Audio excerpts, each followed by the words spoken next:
Bienvenue à l'unité des soins intensifs de l'Hôtel-Dieu de Lévis. Le personnel des soins intensifs a besoin de discuter avec vous de l'objectif de vos soins. Lors de cette discussion, vous pourrez clarifier ce que vous pensez de deux interventions, soit la réanimation cardio-respiratoire dans l'éventualité où votre cœur arrêtait de battre et la ventilation mécanique invasive dans l'éventualité où vous deveniez incapable de respirer par vous-même. Ce sont des questions délicates, mais il est précieux d'y réfléchir et d'en discuter pendant qu'on est capable de le faire. La réanimation cardio-respiratoire et la ventilation mécanique invasive sont des interventions qui peuvent prolonger la vie, mais qui peuvent aussi laisser des séquelles graves. C'est pourquoi vous pouvez choisir d'y recourir ou non selon l'objectif de vos soins. Vous pourriez souhaiter survivre à tout prix et accepter le risque de séquelles graves qui peuvent faire suite à la réanimation cardio-respiratoire et la ventilation mécanique invasive. Vous choisiriez alors l'objectif A. Vous pourriez souhaiter survivre, mais pas à tout prix. Vous pourriez alors refuser le recours à la réanimation cardio-respiratoire, mais accepter la ventilation mécanique invasive, par exemple. Vous choisiriez alors l'objectif B. Vous pourriez aussi privilégier votre confort, prioritairement à prolonger votre vie, et accepter des traitements simples, mais pas ceux pouvant laisser des séquelles graves. Vous choisiriez alors l'objectif C.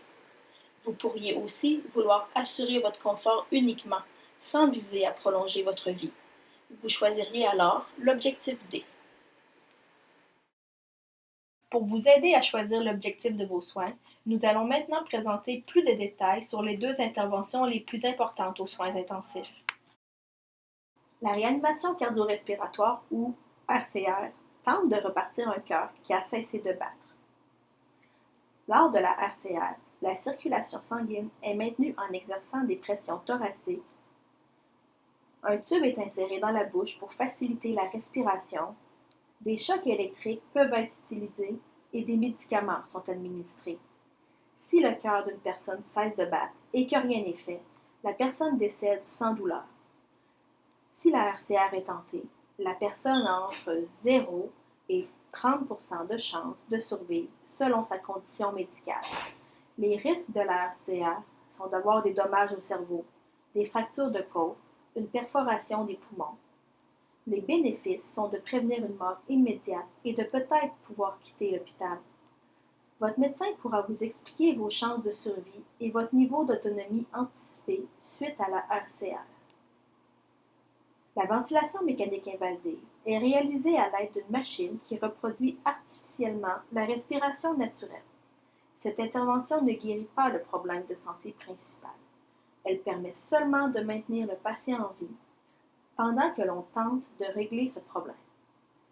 Pendant ce temps, des médicaments sont donnés pour réduire l'inconfort et le patient ne peut pas parler ou manger normalement. Les chances de succès de cette intervention sont difficiles à évaluer et varient selon votre état de santé actuel, le problème de santé ayant mené à la ventilation mécanique invasive et la durée de l'intervention. Les risques sont de développer une pneumonie, de subir une perte d'autonomie et des souffrances morales et physiques. Les bénéfices sont de pouvoir prévenir une mort immédiate et de pouvoir peut-être quitter l'hôpital. Si vous refusez la ventilation mécanique invasive, d'autres thérapies moins efficaces pourraient vous être offertes. En cas d'échec, des soins palliatifs vous seront offerts. Après votre discussion avec votre médecin, vos objectifs de soins seront inscrits à votre dossier. Vous pouvez changer d'idée en le faisant savoir à un membre de l'équipe. Si vous avez des questions ou des préoccupations à propos de l'information fournie dans cette vidéo, sentez-vous à l'aise d'en discuter avec l'équipe soignante.